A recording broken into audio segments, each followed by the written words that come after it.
বাংলাদেশের দ্বাদশ জাতীয় সংসদ নির্বাচন ইস্যু পেছনে ফেলে যুক্তরাষ্ট্র সামনের দিকে তাকাতে চায় বলে মন্তব্য করেছেন যুক্তরাষ্ট্রের দক্ষিণ ও মধ্য এশিয়া বিষয়ক সহকারী পররাষ্ট্রমন্ত্রী ডোনাল্ড লু। দুপুরে পররাষ্ট্রমন্ত্রী ডক্টর হাসান মাহমুদের সঙ্গে তার মন্ত্রণালয়ে সৌজন্য সাক্ষাৎ শেষে ব্রিফিংয়ে একথা বলেন।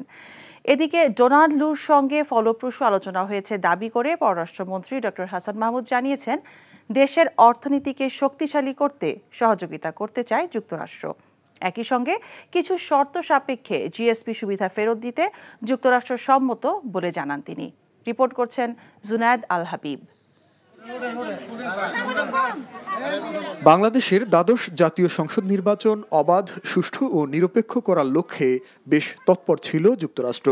পরবর্তীতে নির্বাচন নিয়ে প্রশ্ন তুললেও নতুন সরকারের সাথে কাজ করার কথা জানায় যুক্তরাষ্ট্র সরকার। এরই ধারাবাহিকতায় ডোনাল্ড লুর এই ঢাকা সফর। পররাষ্ট্রমন্ত্রীর সাথে সাক্ষাৎ শেষে লু বলেন, গত বছর দুদেশের মধ্যে অস্বস্তি ছিল। যুক্তরাষ্ট্র বাংলাদেশে পক্ষপাতহীন, সুষ্ঠু ও সহিংসতামুক্ত নির্বাচন অনুষ্ঠানে কাজ করে গেছে। এখন পেছনে না তাকিয়ে দুদেশের সম্পর্ক এগিয়ে নিতে চায় তার দেশ। I visited Bangladesh these last 2 days in order to try to rebuild the trust. আমাদের লোকজনের মধ্যে বিশ্বাস পুনর্নির্মাণের জন্য আমি গত 2 দিন ধরে বাংলাদেশ সফর করছি।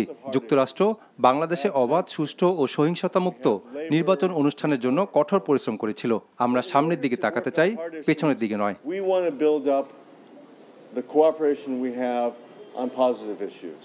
পররাষ্ট্রমন্ত্রী জানান, বাংলাদেশের অর্থনীতিকে শক্তিশালী করতে সহযোগিতা করার আগ্রহ প্রকাশ করেছে যুক্তরাষ্ট্র।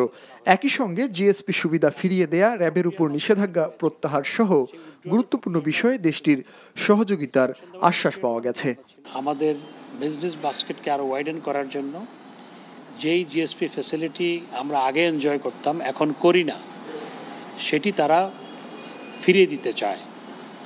তবে সেই জন্য আমাদের লেবার পলিসিটা একটু রিভিউ করতে হবে, যেটা আমরা রিভিউ করছি। 2026 সালে ডেভেলপিং কান্ট্রিতে গ্রাজুয়েট করতে যাচ্ছি। এখন যে এক্সিস্টিং ফ্যাসিলিটিস আমরা ইন্টারন্যাশনাল ট্রেড অ্যান্ড কমার্সের ক্ষেত্রে এনজয় করি, সেগুলো অনেক কিছু আমাদের থাকবে না। সেই চ্যালেঞ্জ মোকাবেলা করার ক্ষেত্রে তাদের সহযোগিতা চেয়েছি। সরকারের স্বচ্ছতা ও সরকারি কর্মকর্তাদের জবাবদিহিতার মাধ্যমে দুর্নীতির বিরুদ্ধে দুই দেশ একসাথে কাজ করবে বলেও জানান পররাষ্ট্রমন্ত্রী। ধন্যবাদ। জুনায়েদ আল হাবিব, এনটিভি নিউজ, ঢাকা।